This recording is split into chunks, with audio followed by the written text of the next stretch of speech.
Dünle bugün Murat abinin arabayla devam ediyoruz. Araba 41 diye Kocaeli'den geldiğini zannetmeyelim. Nereden geldi, bize nasıl ulaştı kendisine soralım.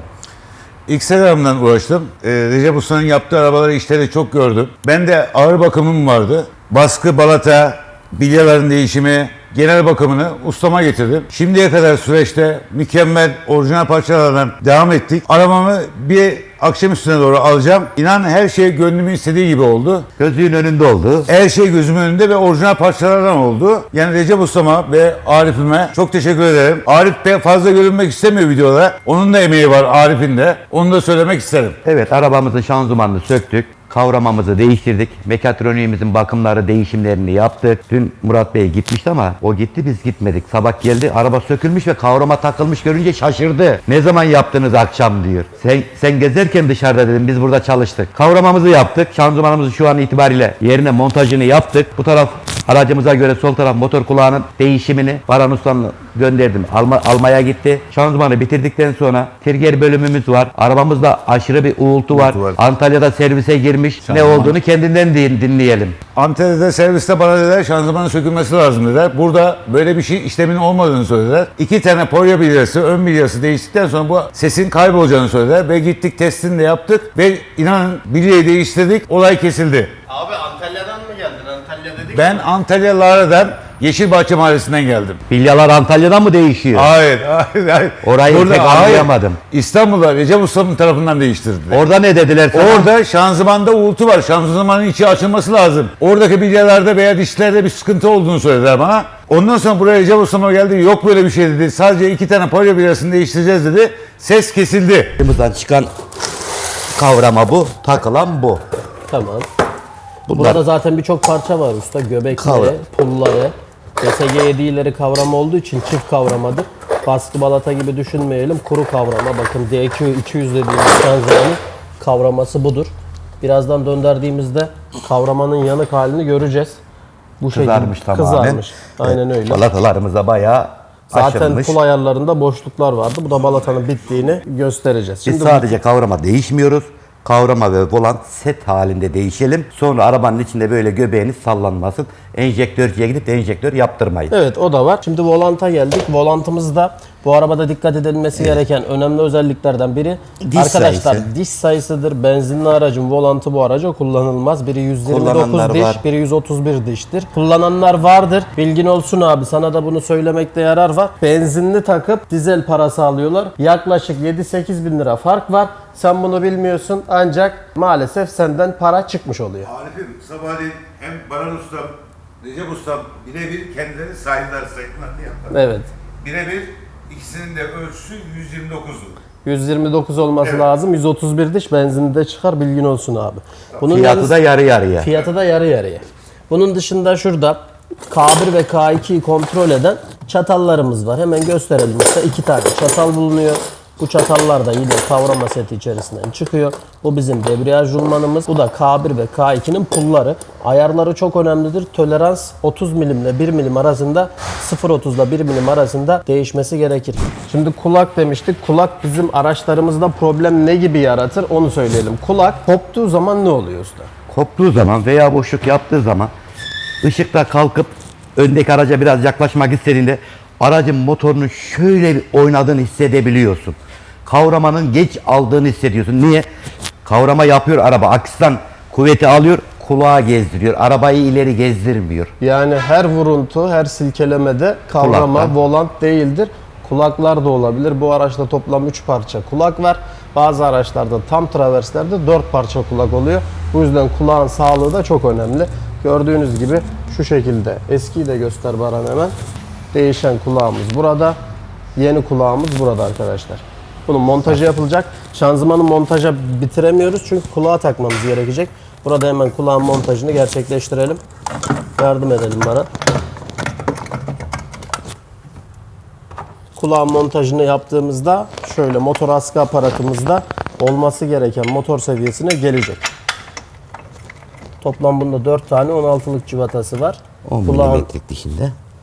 kulağın civatalarını tamamlayalım. Ardından şanzıman bağlantısını yapacağız. Civataların elle tutturulması çok önemli. Diş kapmalarını istemeyiz. Çünkü şase bağlantısı burada bayağı bir işlem gerektirebilir. O yüzden elle tutturulmak burada önemlidir arkadaşlar. 2 tane de şanzıman bağlantı civatası var. Orada bir diş kaptırırsın. Somunu puntalıdır, kopar. Sonra kaportacıya gidersin, şaseyi keser. Pencere açar oradan. Somunu montaj yapar, kaynatır, takarsın. Sonra da arabayı satıyorsun, ekspere edersin. Bu araba kaza yapmış, şase kaynaklı. Ama alakası yok, ama düzenli elle tutturursan bunlara da meyil vermezsin.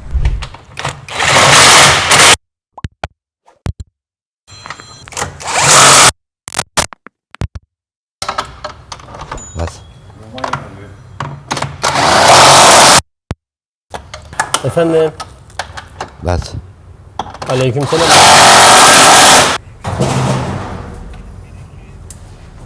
İndir.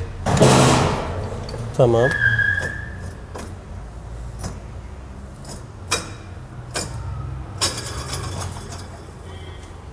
Evet. İn. İn. Kaldır bir tık.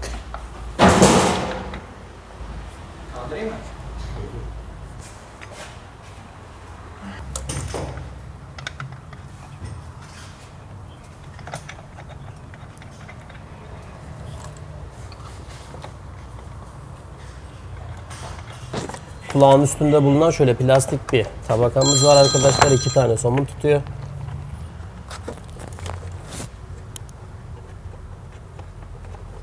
Abi görüyorsun birçok telefonu açıyoruz. Evet. Habire yani soru soranlar da oluyor. Soru soranlar Yıldız. Barancığım, yani genelde bir başka ustaya gitmişler. Arif Ustacığım. Yani ondan dolayı soruyorlar. Yani bunlar yani zaman kaybı yani.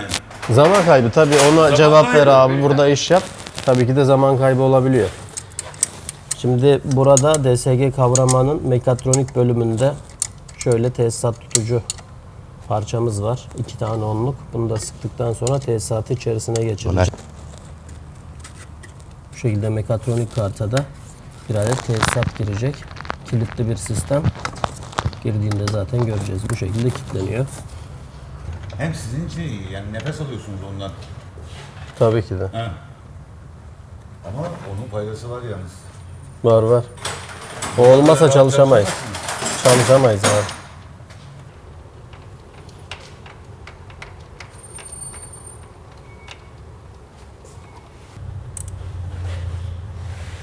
Alttaki marş dinamosunun ilk civatası sıkıldı. Evet sıkıldı abi. Üstü sıktık mı? Üstü şimdi sıkacağız abi. Hemen sıkalım üstten.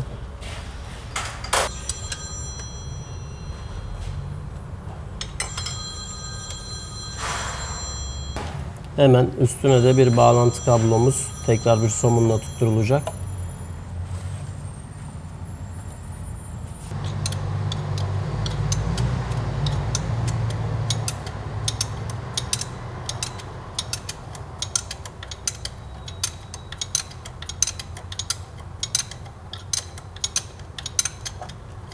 Artı bağlantımız usta. Akü artı kutup başımızdan gelen kablomuz zaten, bak devamı burada. Buyur usta.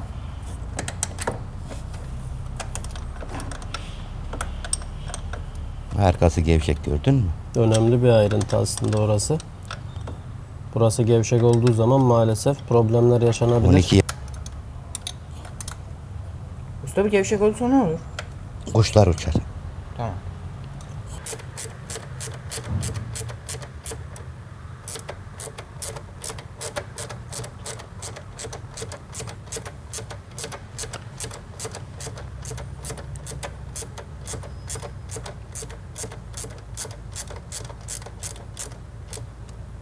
Bırak. Koruma plastiğini kapatmamız Ufak önemli. çekiç. Geçti. Arkadaşlar Recep Ustam zaten onun ustalarına bir söylenecek söz yok da. Arif de burada arabayı çıkartıyor. Arif de babası kadar bilgili. Onun da çıkardığı işler var ama nedense o basına pek fazla görünmek istemiyor. Onun sebebini de bilmiyorum neden. Herhalde çekimlerden dolayı çekimleri yapıyorum abi, gerek yok. Babam da biliyor, herkes biliyor. Buraya araba yaptığına gelen insanlar da biliyor diyor. Yani Arif de bu işte tecrübeli, bilgisi var. Teşekkür ederim abi. Telefon. Biraz önce telefon arayanlar oldu ya, bu ona yorumunu da alayım. Ya o bambaşka bir şey. Burada çalışmakta, yani çalışırken telefona bakmaktan, cevap vermekten çok işi aksatıyorlar.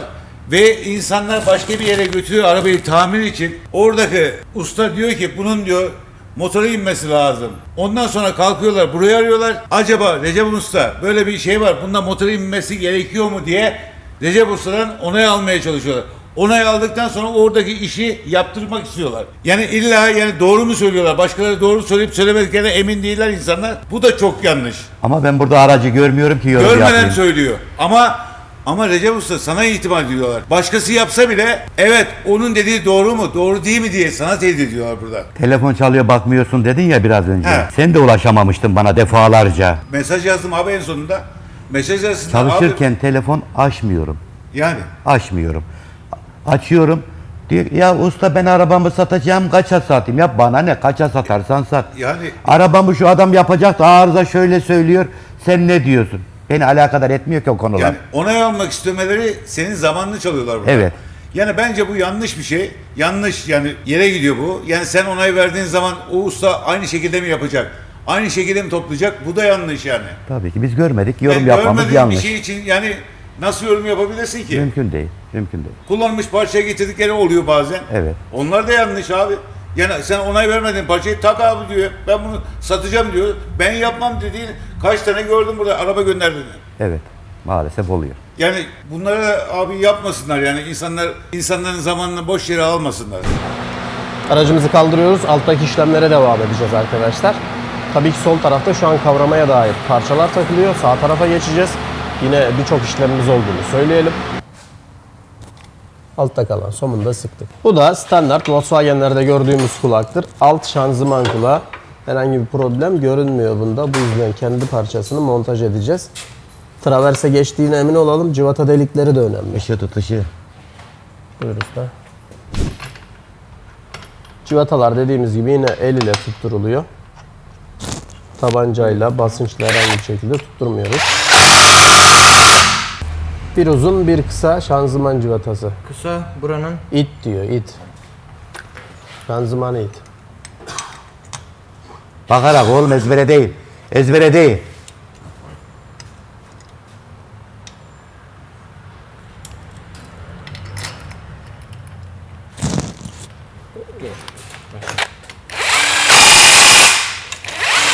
Şanzımanın kolay bir şekilde çıkarılabilmesi için aksımızın lalesi çıkıyor usta. Bunu çıkarmadığımızda burası motor blokuna değiyor. Şanzımanı almakta zorlaşıyoruz. Travesi sökseydik bunu sökmezdik. Bunu sökünce de travesi sökmüyoruz. Bunda bir civata var, bunda 10 civata var. Hemen bu kısımda kısa detayda olsa alalım, şanzımanın girdiğine emin olalım. Biraz ittirmek isteyebilir. Çünkü tam civata tutmayabilir. O yüzden Evet. ittirerek sokacağız arkadaşlar. Bakın burası da motor bloğunun arka yüzeyi. Şanzıman ve motor gayet güzel. Herhangi bir kaçağı vesaire yok. Araba güzel ve temiz kullanılmış bir araç. Evet gördü tık dedi. Şimdi civata basit bir şekilde tutabilir. Evet tuttu. Buyur usta. 2. Yok 3. 2.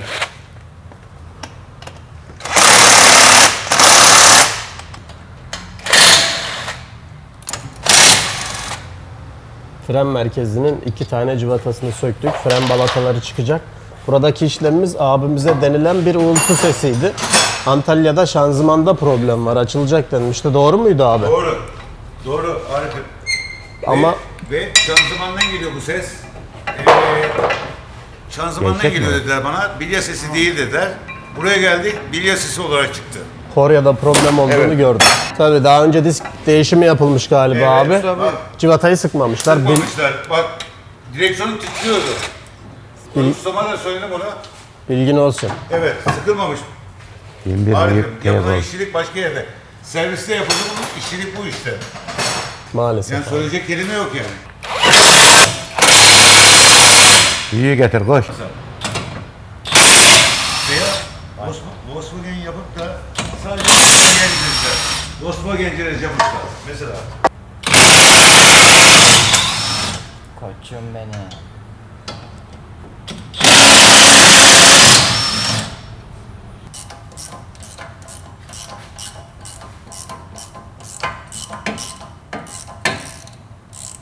Bugün tozunu alacağım onu. Sağlı sollu porya bilyaları. Bu Öbürünü tekerin döndüğü, diskin bağlandığı, fren merkezinin montaj yapıldığı her şeyi üstünde tutan parça bu. Arabayı taşıyan parça bu. Sağlı sollu değişiyoruz. Murat Bey, şöyle yapabilir miyiz? Yapabilirim tabii abi. Recep Usta. Evet. Bir de buna bakalım. Bu çok kötü.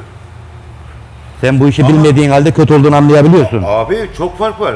Yani bu ötüyor resmen. Ama bana yani bunu söyleyebilirlerdi abi, servise gittim. Yani derdi bana yani şanzımanlı değil kardeşim, pilyarını değiştireceğiz, gidebilirsin. Şanzıman muhakkak %100 şanzıman bakılacak. Şanzımandan geliyor bu ses. Buradan gelmiyor dediler bana. Gördün mü? Gördüm. Kalbin kanaat getirdi. %100. Su akıyor, göz bakıyor. Aynen. Gördük sesimizi. Gördüm.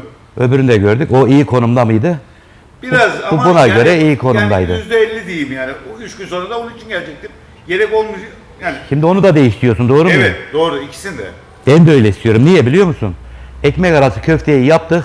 Kuru soğanı koymazsak olmaz. Olmaz. Birini yapıp birini yapmamak. Yarım iş olur. Gidersin 10 bin sonra da başa Recep Usta şunu yaptı da böyle oldu, şöyle oldu. Hayır belki yani Antalya'ya gideceğim. 3 gün sonra buraya tekrar gelmek zorunda kalacağım. Ziyaretine gelmek isterim ben. Mehmet Usta'nın köfte ekmeği çok güzel. Köfte var, soğan da var, tuzu da var.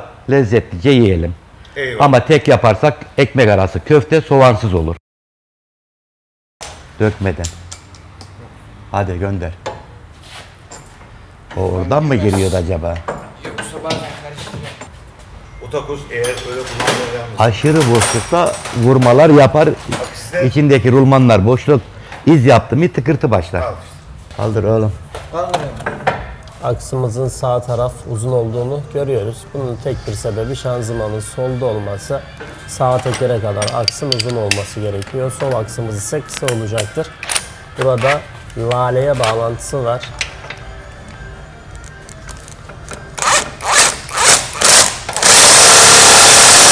Sen de döndürmeye devam et.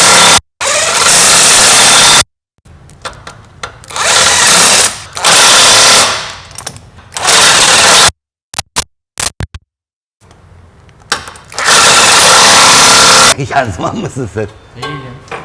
Yürü lan. Dur. Evet, şanzıman işlemlerini yarıda bıraktık. Sol tekeri taktık. Sağ teker hala sökük pozisyonda. Görmüş olduğunuz üzere arkadaşlar bu noktada trigger kayışımızı değiştireceğiz. Bu aracımızda elektrikli bir devir daim var. Önemlidir, söktüğümüzde bunlara hepsini sizlerle paylaşacağım. Aynı zamanda burada rulmanlarımız sökülüyor. Şöyle gösterebilirsem. Bu avare rulman kendi tek başına dönen, herhangi bir işlevi olmayan rulman. Sadece dönmede yardımcı olan bir rulman. 2 tane bu şekilde rulmanımız mevcut. İkinci rulman söküldü. Şu da bizim ön tarafta bulunan gergi rulmanımız. Trigger kayışımızın gerilmesinde önemli rol oynayan kısım burası. Bu kısımda tekrar gergi rulmanımızı sökeceğiz. Tabi bu noktada sökmeden önce aracımızı sente pozisyonumuza almamız gerekiyor. Herhangi bir şekilde çizgi, işaret, kalemle işaretleme yapmamalıyız arkadaşlar. Bu da önemli ayrıntılardan bir tanesi. Bu şekilde gergimiz çıktı. Mazot pompamızın gergisini göstereyim. Bakın burada mazotumuz kilitli pozisyonda görüyorsunuz. Bu bizim yüksek basınçlı mazot pompamız. Arkada tek eksantrik dişlisi mevcut. Bu da aynı zamanda kitleme pozisyonunda. Alta kranga baktığımız zaman krank pozisyonu da kilitli şu anda. Krank iki türlü gelmesin diye burada bir adet pim deliği var. Pim deliğini de yerine tam olarak getirmemiz gerekecek. Trigger tabii ki takılmadan önce buralarında temizliği, detayı kesinlikle yapılması gerekiyor. Sent aparatı olmadan bu iş olmaz. Aracımızın işlemleri devam ediyor. 120-110 civarında bir titreme olduğunu söylemişti müşterimiz. Biz de ne yapıyoruz? Aracımızı bir rot balans ayarına sokacağız. Hem direksiyonumuzun düzlüğü hem de titreme problemlerini bu şekilde çözebiliriz. Hemen rotçuya doğru gidelim.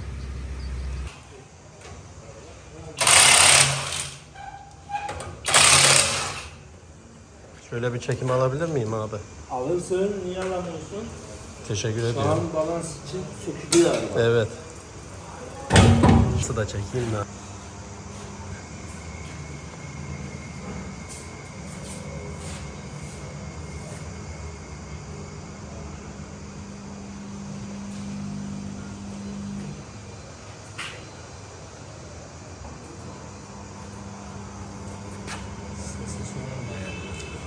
Sesi sonra ayarlıyorum abi. Sıkıntı yok kanka. Paylaşıyor mu? Tabii bunun videosunu paylaşıyorum. Hem adama gösteriyorum böyle hem de yapıldığını göstermiş oluyorum. Bugün Birkaç kere çekmiştim. Rotaya çekti ya. Evet. Artık arkadaş aradı. Benim eski oturduğum sitede. Abi dedi, Bunu arkaya tak. Opel'i var onun da. Seni takip ediyormuş sizi. Evet. Dedi abi ünlü olmuşsun, ne oldu? YouTube'a çıkmışsın. Geliyor ya bir tane Opel Astra'yla, yeni eski kasayla, Zigana'da. O. Arkaya mı? Evet. Aşkım onlara bakma. Akşamın bir köre aradı gece bıraktı. Doğrudur abi. Bunlara bakıyormuş. Ben onlar söylemiştim ki gece burada var Opel'ci diye. İşte orada bunları çekiyorum paylaşıyorum abi ben de. Bunları çekiyorum ya YouTube'a atıyorum işte. Hem adama gösteriyorum. O da öyle Bozukluk var mı diye. isterken bulmuş. Aynen öyle. Opel'ciyi takip edilirse.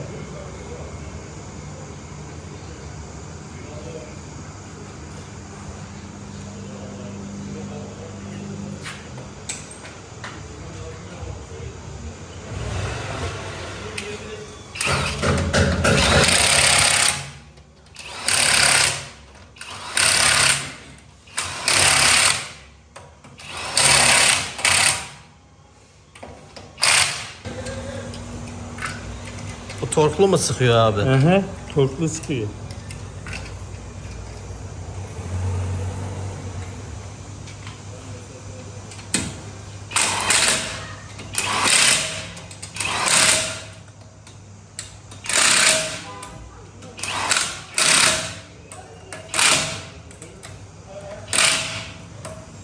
Sıkma daha gerisini sıkmıyor torktan ayrısını. Boş gönderiyor.